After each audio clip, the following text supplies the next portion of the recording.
That is our problem. I've observed this time and again at various kinds of forums. People's money is nobody's concern. My money I understand, my rights I understand, my interests I understand. But who the hell is the people of India? But having said that, I'm saying what is happening with right to information is the individual citizens in various places are getting empowered. And there are lots of them. Yes. So, to go back to Vijay's question, right? What is the sort of trend of responses from the government? Has it slowed down because there are more applications, or? No. What I see as happening is, after some time, people will have to be appointed for this. I completely agree with you. The point I'm making is, it doesn't matter. The cost savings, the benefits can be so enormous. I was just giving you one or two cases in Bombay. We're talking of all India. And all India, some things like this are getting exposed. In some places, corruption is going down. In some places, some money, like the Bombay case, I talked to $1.5 billion. Currently, at least we managed to lock them up. Can we do it over a period of time? This is democracy growing. But and the beauty of this we are finding is that it's spreading across the nation. In fact, I would say forget any saving, just citizen empowerment, bringing from an elective democracy. What we have today is an elective democracy. What we lack is a participatory democracy, which we need.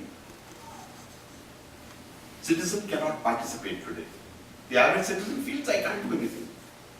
I mean, to defend his own thing, he will do something. But otherwise, I've talked to some of the big business houses, the big business people, and most of them, no, we can't do it. If it's general, if it's relating to their business, their interests, they will do something. But if it's general, this Crawford Market or this lease land, etc., I've spoken to some of these companies and said, look, do you think this is right? I spoke to a very senior director in Levers who I knew personally. I said, is this right? No, why should we this, that? I mean, they have all kinds of excuses.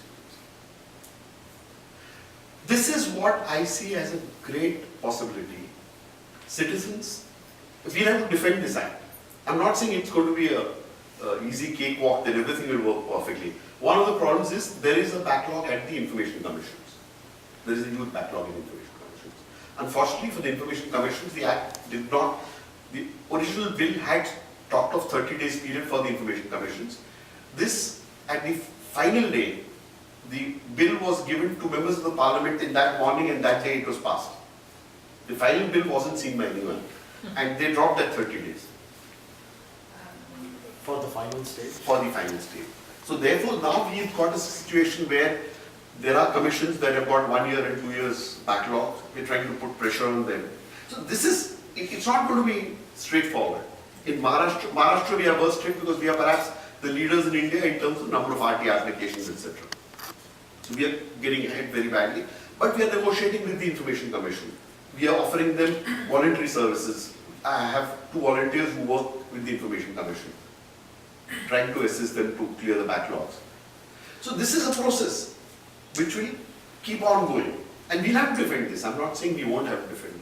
But the possibility I see is if for the first 3 to 5, in fact even now, any state, no political person dares say in public that he will touch the Right to Information Act. They tried it in 2006. So they are not planning to bring it back to? They dare not. I'm saying forget planning. No, they might want to plan, but they dare not. In 2006, they had planned those amendments.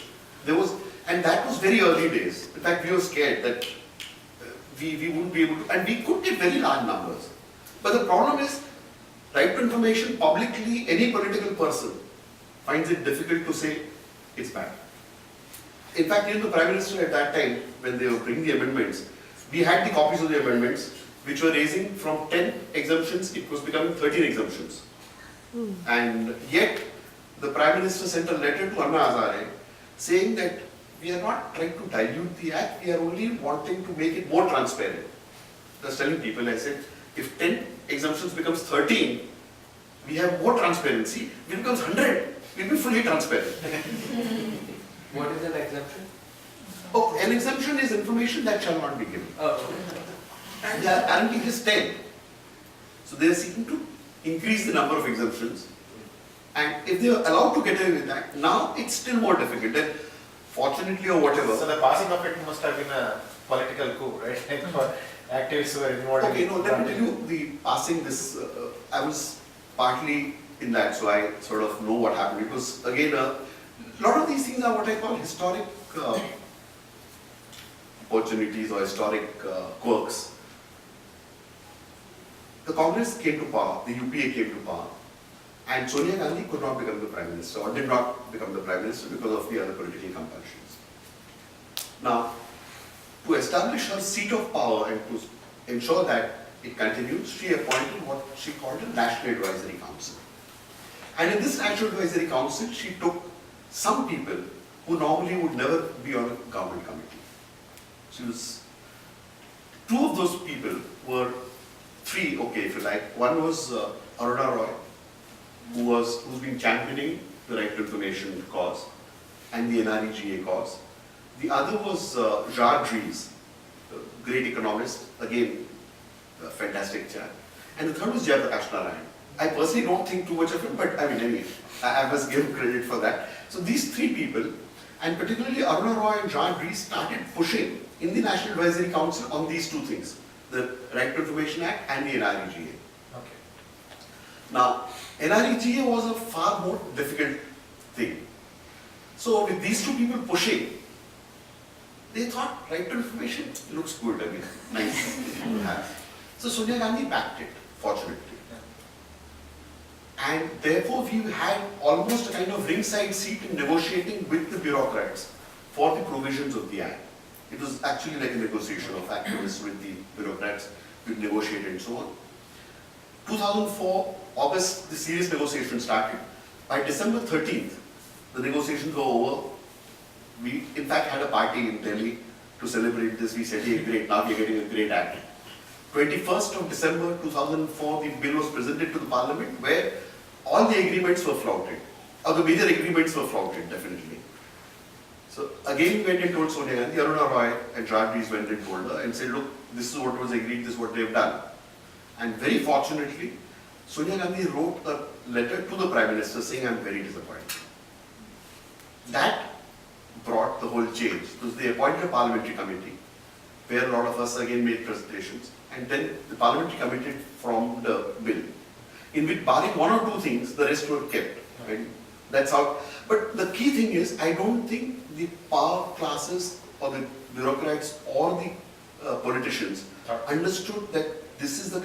Look, even in the United States, the Freedom of Information Act is not of this order. I've met reporters from US who tell me this is crazy.